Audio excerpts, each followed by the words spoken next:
Good morning students. प्यारे बच्चों, आज हम शंकु परिच्छेद में दीर्घवृत्त एक्सरसाइज 11.3 में आगे के क्वेश्चन करते हैं।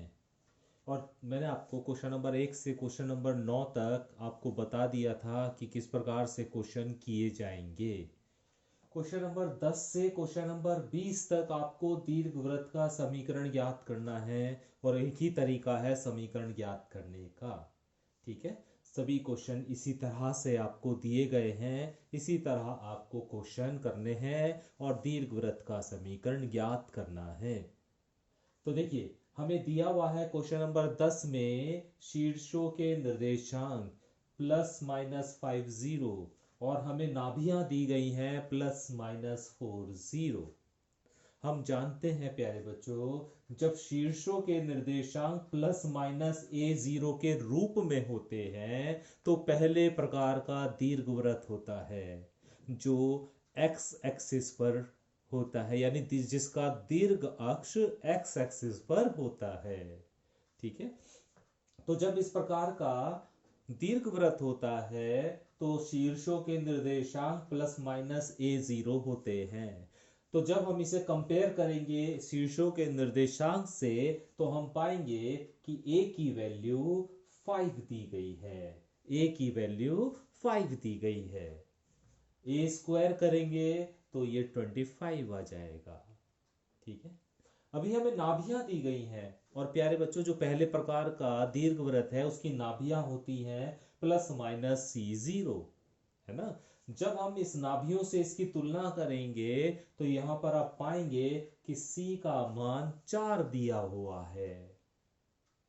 हम जानते हैं एक रिलेशन कि जब पहले प्रकार का दीर्घवृत्त होता है तो a b और c में एक रिलेशन होता है, a स्क्वायर बराबर b square plus c square. A square आपको पता है 25 है, बी स्क्वायर आपको पता नहीं है, प्लस सी स्क्वायर का मतलब है 4 का स्क्वायर, तो ये 16 हो गया। 16 को इधर ले आए तो 25 माइनस 16 और बराबर बी स्क्वायर। तो यहाँ पर हमें प्यारे बच्चों बी स्क्वायर की वैल्यू 9 मिल गई। बस हमें यही वैल्यू ज्ञात करनी होती है, ए स्क्वायर की और बी स्क्वायर की। हम जानते हैं कि दीर्घवृत्त का जो समीकरण होता है वो होता है X square upon A square plus Y square upon B square बराबर 1। ठीक है, अभी ए स्क्वायर की वैल्यू यहाँ पर 25 है, बी स्क्वायर की वैल्यू यहाँ पर 9 है, तो ए स्क्वायर की जगह 25 रख दिया और बी स्क्वायर की जगह 9 रख दिया। तो दीर्घवृत्त का जो समीकरण आ गया X square upon 25 plus Y square upon 9 और बराबर 1। ये आपका दीर्घवृत्त का समीकरण ज्ञात हो जाएगा। तो इस तरह प्यारे बच्चों आपको क्वेश्चन नंबर 10 से क्वेश्चन नंबर 20 तक क्वेश्चन आपको दिए गए हैं। ठीक है, तो इन सभी क्वेश्चन को आप करने की कोशिश कीजिए। क्वेश्चन नंबर 13 देखिए प्यारे बच्चों, और क्वेश्चन नंबर 13 में ये कहा है कि दीर्घ अक्ष के अंत्य बिंदु ±3 और 0 है। आपने देखा होगा दीर्घवृत्त का रूप, है ना, उसके दीर्घ अक्ष के बारे में भी आप जानते हैं, है ना। उसके दो बिंदु रहते हैं एक्स अक्ष पर, है ना, एक ए और एक ए डैश रहते हैं ना, जिसे हम उसके शीर्ष भी बोल देते हैं, दीर्घवृत्त के शीर्ष भी बोल देते हैं। तो वही अंत्य बिंदु दे रखे हैं आपको ±3 और 0, ±3 और 0। तो है ना, तो ये दे रखे हैं इसके दीर्घ अक्ष के निर्देशांक, ये समझ लो दीर्घ अक्ष के निर्देशांक या शीर्ष के निर्देशांक हम इन्हें कह सकते हैं। तो शीर्ष के निर्देशांक दे रखे हैं ±3 और 0।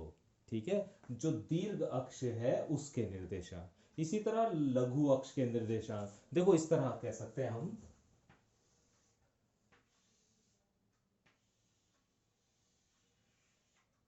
अगर ये कोई दीर्घवृत्त है तो ये देखो ये दीर्घ अक्ष है, इसके ये जो निर्देशांक है ये और ये वाले, ये इन्होंने बता रखे हैं ±30। और ये लघु अक्ष है, इसके जो निर्देशांक है ये वाले वो बता रखे हैं इन्होंने 0 और ±2, ये बताए हुए हैं इन्होंने अंत्य बिंदु।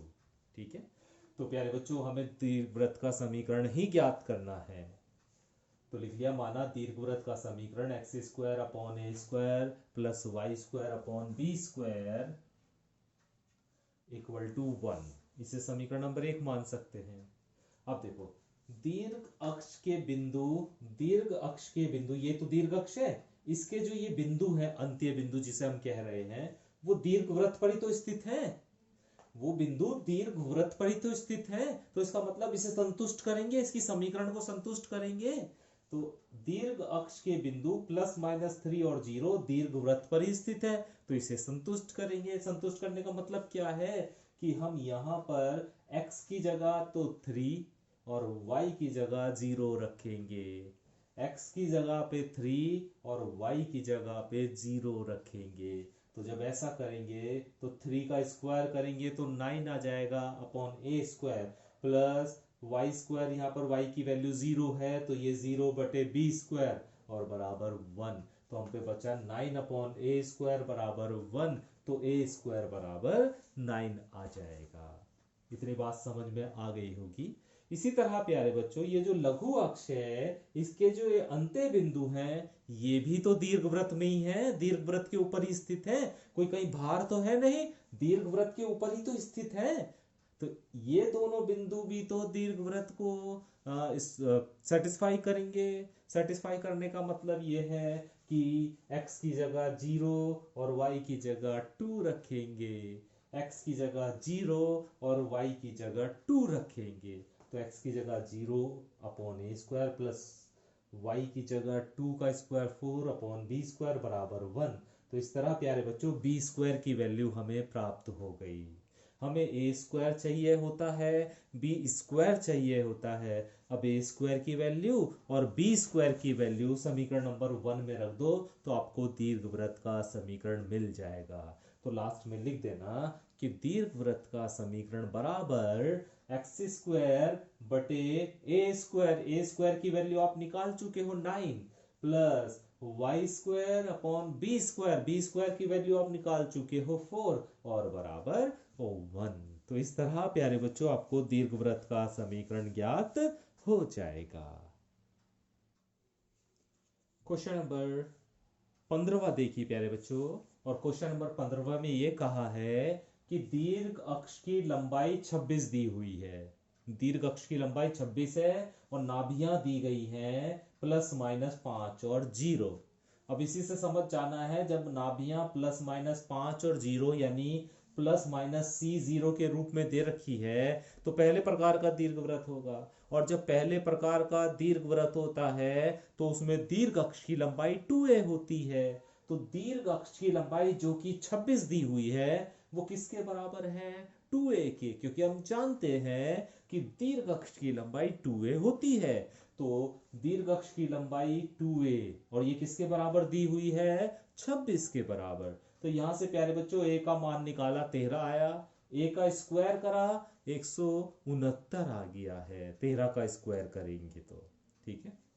अभी नाभियां जो प्लस माइनस C और 0 के रूप में होती है वो नाभियां दे रखी है हमें प्लस माइनस 5 और 0। तो इसका मतलब क्या है कि C का मान 5 आ गया।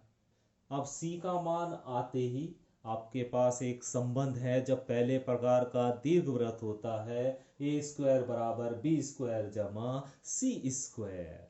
ए स्क्वायर आप निकाल चुके हो पहले ही 169 है, बी स्क्वायर हमें पता नहीं है, सी स्क्वायर का मतलब 5 का स्क्वायर यानी 25 है ना। इसे 25 को उठाकर इधर ले आएंगे तो यहां से बी स्क्वायर की वैल्यू आ जाएगी आपकी 144। अभी दीर्घवृत्त का समीकरण क्या हो जाएगा? X square upon A square plus Y square upon B square बराबर 1 होता है। तो ए स्क्वायर की जगह ए स्क्वायर का मान plus Y square upon B square की जगह बी स्क्वायर का मान बराबर 1। ठीक है, तो दीर्घवृत्त का समीकरण आ गया X square upon 169 plus Y square upon 144 और इक्वल टू 1। तो इस तरह प्यारे बच्चों इस क्वेश्चन में भी दीर्घवृत्त का समीकरण हमें प्राप्त हो गया है। क्वेश्चन नंबर 18 और देखिए प्यारे बच्चों, और इसमें कहा है b बराबर 3 दिया हुआ है, c बराबर 4 दिया हुआ है और कहा है नाभियां एक्स अक्ष पर हैं, नाभियां एक्स अक्ष पर हैं। तो प्यारे बच्चों जब नाभियां एक्स अक्ष पर हैं तो पहले प्रकार का दीर्घवृत्त होगा, और जब पहले प्रकार का दीर्घवृत्त होता है तो ए बी और सी में क्या संबंध होता है, ए स्क्वायर बराबर बी स्क्वायर प्लस सी स्क्वायर। प्यारे बच्चों यहाँ पर b की वैल्यू भी आपको पता है तो b स्क्वायर की वैल्यू पता चल गई आपको 9, c की वैल्यू आपको पता है तो c स्क्वायर की वैल्यू पता चल गई, दोनों को जोड़ा तो a स्क्वायर की वैल्यू पता चल गई, और हमें a स्क्वायर और b स्क्वायर ही तो चाहिए होता है। तो a स्क्वायर तो प्यारे बच्चों 5 25 आ गया, और b स्क्वायर कितना है आपके पास 9। भाई b अगर 3 है तो b स्क्वायर 9 हो गया, है ना। तो a स्क्वायर भी पता चल गया, b स्क्वायर भी पता चल गया। तो दीर्घवृत्त का जो समीकरण हो जाएगा वो क्या हो जाएगा, एक्स स्क्वायर बटे 25 प्लस वाई स्क्वायर बटे 9 बराबर 1। ये दीर्घवृत्त का समीकरण हो जाएगा। तो इस तरह प्यारे बच्चों आप आगे के जो दो क्वेश्चन बचे हुए हैं, क्वेश्चन नंबर 19वां, क्वेश्चन नंबर 20वां, बिल्कुल क्वेश्चन नंबर जैसे आपको 13वां क्वेश्चन बताया गया है, इन्होंने ये कहा है 19वें क्वेश्चन में कि दीर्घ अक्ष y अक्ष पर है, आपकी दीर्घ अक्ष y अक्ष पर है, तो बिंदु 3 और 2 1 और 6 से जाता है, तो दीर्घवृत्त बिंदु दीर्घ अक्ष जो है, दीर्घ अक्ष के जो निर्देशांक दिए गए हैं वो 3 और 2 और 1 और 6 दिया गया है। तो इसका मतलब ये बिंदु दीर्घवृत्त पर स्थित है, और दीर्घवृत्त पर स्थित है तो ये दीर्घवृत्त को सेटिस्फाई करेंगे। उसमें वैल्यू रखिएगा, रखने के बाद ए स्क्वायर और बी स्क्वायर की वैल्यू निकालनी है, ए स्क्वायर और बी स्क्वायर की वैल्यू निकालने के बाद तब आपको दीर्घवृत्त का समीकरण प्राप्त हो जाएगा। तो इस तरह प्यारे बच्चों आपका दीर्घवृत्त जो टॉपिक था वो इस तरह यहीं पर आपका समाप्त हो रहा है।